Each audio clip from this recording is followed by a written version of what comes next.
Hey Victoria, how are you? I'm doing wonderful. Thank you for asking. Hello, everybody watching us. Can you hear me? Yes, I can. How are you? Oh, okay. Good. Well, thank you everyone for joining us. Happy National Voter Registration Day. Super excited. Today is National Voter Registration Day. For those who have not registered to vote yet, register to vote. Today is the day. Yes. Register to vote now. Don't wait for later. But yeah, thank you guys for joining Civics Chat tonight. For anyone that's new, my name is Victoria, and I'm the Civic Engagement Coordinator for Vecinos for Highway. And my name is Michelle Zuluaga. I'm the Civic Participation Manager for Latino Community Fund Georgia. Thank you so much for joining us today for another episode of Civics Chat. Y'all know we have our English version every other week, and we are super excited because this episode we are actually starting a series that's called the Ballot Box Series, where we're going to go over every single position that's going to be on the ballot box in November. I know a lot of y'all go out and vote, and then you look at your ballot and you're like, what are all these people and where did they come from? So keep on watching us every other Thursday on Civics Chat, and we're going to go over every single position that's going to be on the ballot and even some pieces of legislation. So make sure to watch us. Yes, for today's episode, we're actually going to be focusing on the U.S. House of Representatives and the U.S. Senate. I know we've all heard of them before in high school. I don't know if you remember this. Is it School of Rock episode? Yes. Oh, yeah, I remember it. And this is how it becomes a law. Yeah, I remember that. Yes, so think of this as the more in-depth version and without the music. Exactly. Yes. For sure. So let's get started with the House of Representatives. Okay, so for starters, the House is one of the Congress' two chambers, with the other being the Senate. And you guys remember that there are three branches of government, which is the judicial, legislative, and the executive branch. So the House of Representatives is all part of the legislative branch. And for the terms for the representatives, which are also known as congressmen or congresswomen, it is a 2-year term. And what they are in charge of, basically, overall, is they make and pass federal laws. So how many representatives are there in total right now? There are currently 435 voting representatives, and Georgia actually has 14. And the way why we have 14 is one for each district. So how they determine them is every state gets at least one. And how you get more is by the population. So this is a good reason why you guys should all fill out your census. Shameless plug. Yes, because based on your population, that's how many representatives your state is going to get. So if we all don't get counted if we don't fill out the census and get counted, we're not going to get the correct representation we need. Exactly. So, and this really shows us how everything is really interconnected. Everything from the census to voting to redistricting, which we'll be talking about in the future. So that's what's really super interesting about that. But the more we get counted, we could possibly end up with more representatives in the future. Yes, and come on, who doesn't want more representatives? We need more people to represent Georgia and represent us. And honestly, fill out your census if you haven't gotten it. Just a reminder, the last day to fill it out is September 30th. Exactly.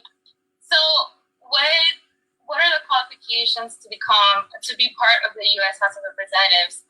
Well, to be elected, a representative must be 25 years old, a U.S. citizen for at least 7 years, and they must have been living in the state when they are running and while they're representing. The way they're chosen is the U.S. House of Representatives is composed of the members chosen every second year by the people of the states.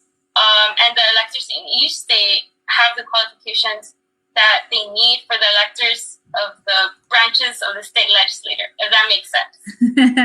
That totally makes sense. You know, honestly, with the House of Representatives, so, you know, they go up for election every 2 years, way more often than a senator, for example, which gives us a good segue to start talking about the Senate as well. But before we do go to the Senate, what other duties does the House have?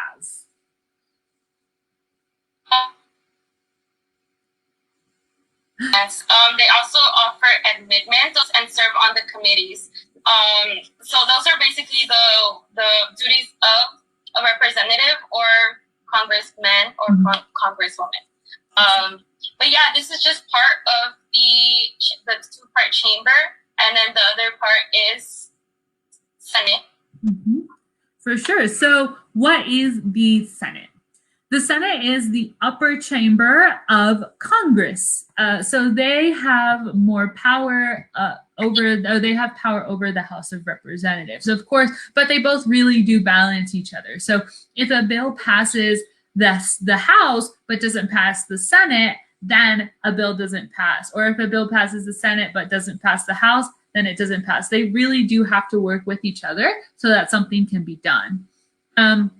What are the terms of the senators? Senators go up for election every 6 years, which is very interesting. So you guys should always, make sure because it's not the same terms that a president has, for example. It just so happens that this year it coincides. So they are going to be on this year's ballot.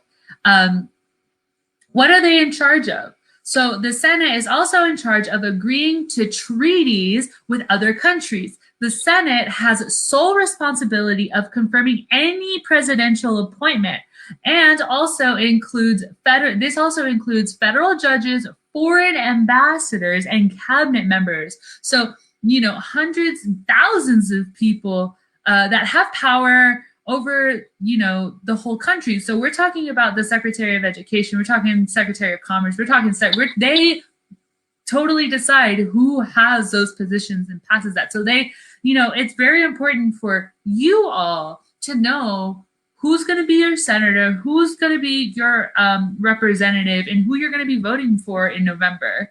So how many senators do we have? We actually have 100 senators. Remember, in the House of Representatives, we have 435 representatives, and those 435 seats are divided amongst the states depending on population. But with the Senate, it's only 100 senators, and every state has 2 senators. In the state of Georgia, we have David Perdue and Kelly Loeffler. The qualifications to be a senator, for all of y'all who are watching, I hope that one of y'all run one day. A senator must be at least 30 years of age, has to be a citizen of the United States for at least 9 years, and when elected, has to be a resident of the state of which they are chosen from. So they have to be a resident. They have to be living within the state that they want to represent. How are they chosen? In the 17th Amendment, the Constitution requires that senators are elected by a direct vote, right? So for example, when we're electing president, we have that electoral college layer, right? The president isn't necessarily elected by direct vote, but senators and representatives are. So you have direct power as to who is going to be elected. Especially now in November 3rd. So that's very important for y'all to know. And then election winners are decided by Plurality Rule.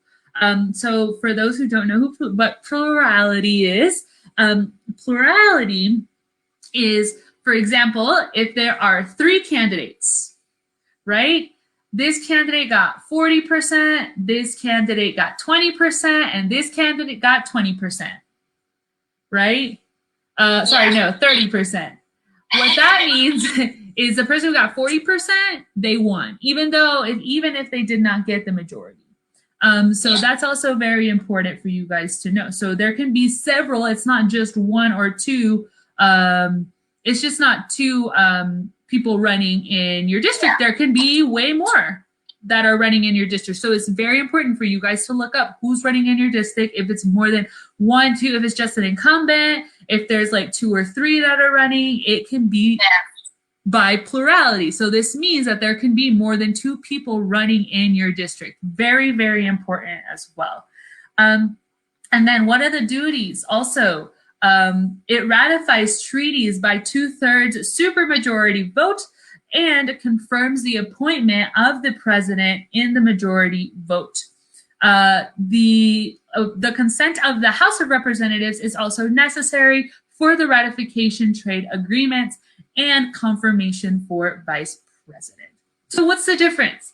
Senators represent their entire state, but members of the House represent their district. So that's also super important. Although districts are within a state, but you know, for example, I'm in District 6. That is Representative Lucy. I don't remember what her last name is, but she is really great, and she represents my district, but she doesn't necessarily represent the whole state of Georgia.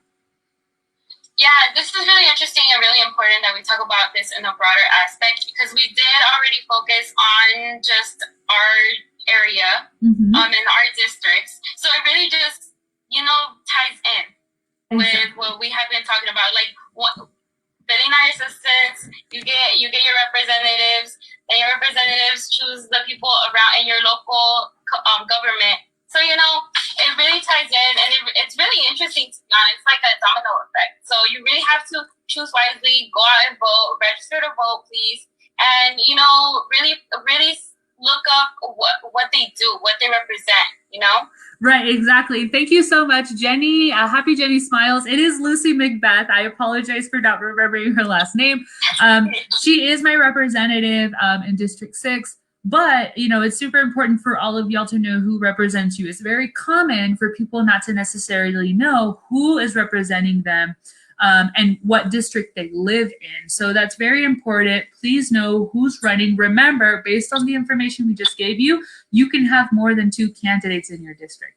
So very, very important that, you know how senators and also representatives are elected. It's by plurality, not by majority. Yes, and also, sorry, I lost my train of thought. You're good. You're good. Well, since you lost your train of thought, which is totally fine, I do want to let y'all know. Remember, you can still answer the 2020 census. Go to my2020census.gov. Register to vote using the bit.ly/vecinos vote. Very important that everybody registers to vote. Happy National Voter Registration Day. Guys. For sure, exactly. And we also want to invite all of our viewers to an amazing event. We're going to have a virtual event called Carlas 15. You can RSVP at www.carlas15.com. Basically, it's an amazing play where they are going to be talking about voter registration, and it is in partnership of LCFGA and the Theater Alliance. It is totally free, totally virtual, and we would like for everybody to be there. So go to carlas15.com to RSVP. Yes, we'll put all of these links again in our caption once these are posted. And also, if you guys have not filled out your census yet, the ways you can fill it out is at my2020census.gov if you want to fill it out online, or you can call in English 844-330-2020, and in Spanish you can call 844-468-2020. Awesome. Remember that we are going to continue the ballot box series, so make sure to watch us every other Tuesday. We are going to go over every single position that is going to be on your ballot box so that when you go and vote, you know who you're voting for. I'll talk to you guys later. Thank you so much for joining us this week. Have a great day. Thank you, Michelle. Thank you. Bye.